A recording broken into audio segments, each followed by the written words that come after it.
I have a friend who played for Georgia, and we have this event every year. And last year we were stepping it up a notch, having it at a new venue and trying to make it a big deal and have some success. So my first order of business, I listened to actually a podcast that Coach Richt was on. It's the Passion City Church podcast, and I was listening to him talk about his experiences, and he's had some health issues and things, and so I just thought, I wonder if I could ask my buddy if he would come speak, and it was right around the time that he had gone public with his diagnosis, and I didn't think we'd have any chance to get him there, and am I right? Is it Parkinson's? Yes, yep, yeah, it's early. Yeah. He talks great, and you can tell it's difficult for him to do the basic things, get around and move around. But long story short, he said yes, and in the planning process, we learned that one of his former players was actually on staff at one of our big supporting churches, Victory Church. They're awesome. I mean, they're incredible partners.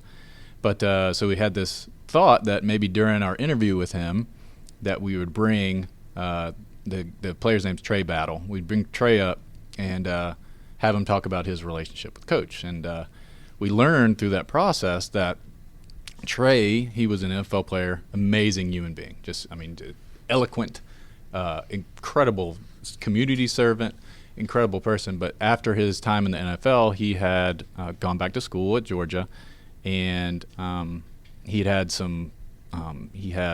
one former teammate that had committed suicide, Paul Oliver. Coach Richt later created the Paul Oliver Network to support his former players. He had another former teammate die in a tragic fire accident, and he'd been through a lot.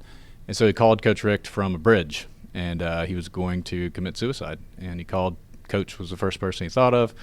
And he told this story before. He told it at church and everything, but he'd never said it to Coach in person. Way. Yeah, he'd never. So when we were talking to him, we're like, "That's incredible. It's been a long time, And he said he talks to him all the time, and they're friends and stay in touch, but he'd never spoken those words to him. And so we called Trey up, and Trey stands up, and Coach immediately starts bawling. And I remember I asked his son David. His son David helps with his booking and stuff. I said, "Is it okay if we bring Trey up there?" And he said, "Yeah, Dad's been a bit of a crier lately, but that's okay." So so he stands up, Coach starts crying, and then he goes up there. And Trey just looks him straight in the eye. There's 300 people there. Looks him straight in the eye and articulates. If it was me, I would have been a mess. Yeah. I wouldn't have been able to speak, talk. I wouldn't have been able to communicate. Wow. And he looks right at him and says, "Thank you for saving my life. Thank you for picking up the phone and saving my life." And it was just one of those things, like, I will always remember. Everybody who was there will always remember. But again, it speaks to the relationships, and it speaks to the value. You just never know. You never know of that customer. You never know what somebody's going through. But us, as bankers, is what I do now. You just never know. You never know when being a friend to somebody is going to result in saving somebody's life.